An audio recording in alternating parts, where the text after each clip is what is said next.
In today's video from Corinne Talks CND, she chats to her students about how to complete one of our Craig and Dave A Level student learning records.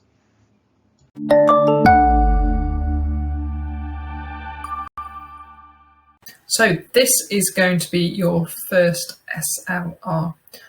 You would have had more, but obviously school closed and it's not really been possible for me to set these for you yet. But the idea is you will start building up a wonderful revision bank to help you next summer. So I'm going to start setting you one of these every week or every 2 weeks, depending how we get on, and for the units that we've covered already. And the idea is that you read the first page. This has got all of the information that you need. So you've got all of your specification points, the learning objectives to this unit, what's expected to be included in this SLR. SLR stands for Structured Learning Record. And then also the grades boundary. These symbols refer to solo taxonomy, and it's a teaching method that helps us monitor and track how you're doing, and helps us push you in terms of the right level of depth. So we're looking at different levels of depth and breadth in relation to solo taxonomy. Presentation, nice with the cores in there as well. Quad core, dual core, single core, no core, oh dear.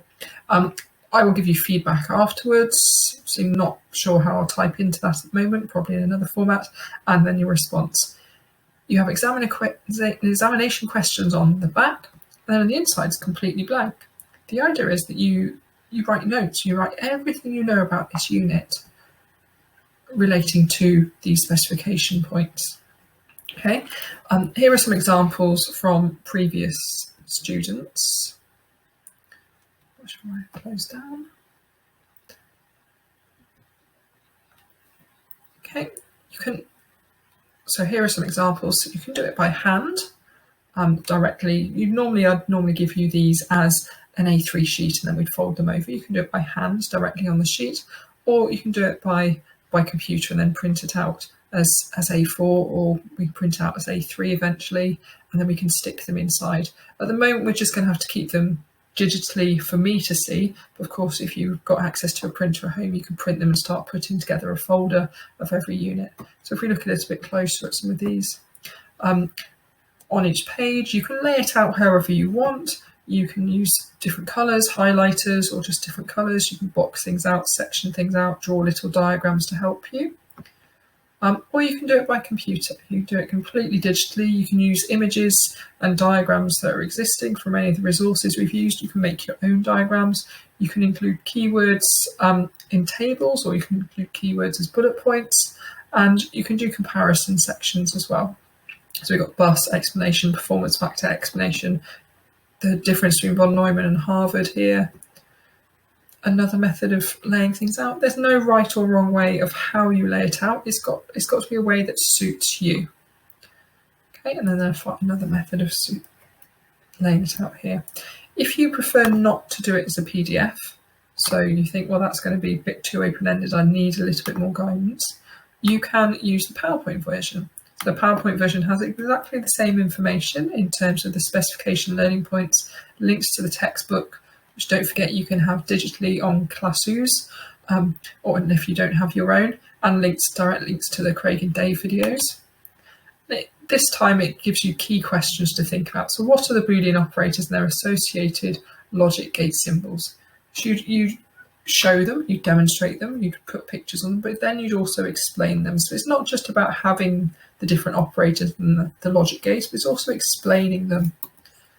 How do you translate a logic gate diagram into a truth table and expression, and vice versa? So you do some demonstrations, some examples. Carnot maps, rules for simplifying Boolean expressions. What does a simple ALU circuit look like? How does it work? A bit more challenging. Purpose of a D-type flip-flop, where they're used in a computer, and then some typical exam questions to help you.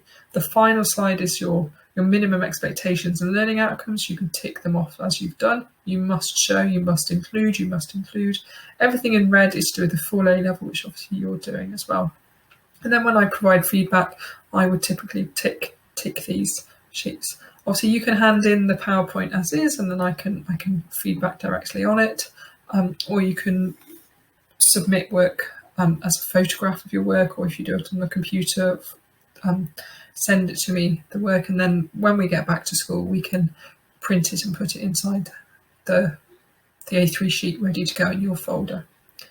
Okay, so the first one you are going to be doing is Boolean Algebra, SLR 15, and then over the next few months we will work through the rest of them. This will help you keep up together with your theory work from the units we have covered this year.